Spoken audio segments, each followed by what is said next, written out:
Tingnan nyo mga lodi kung paano sinira at binura ng Sierra Madre na kabundukan ang sobrang napakalakas na Super Typhoon Uwan. Tingnan yung mabuti itong slow-mo na kuha ng satellite. Yang bilog na kulay asol is yan po talaga mismo yung mata ng Super Typhoon Uwan.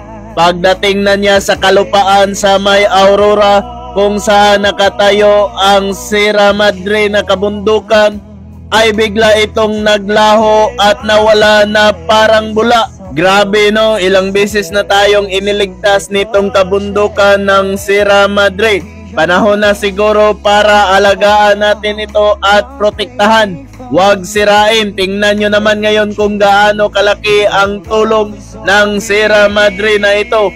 Huwag natin wasakin dahil tanging ito lang ang ating kakampi sa lahat ng mga sakuna, lalo na sa mga malalakas na bagyo. Thank you so much, Sierra Madre.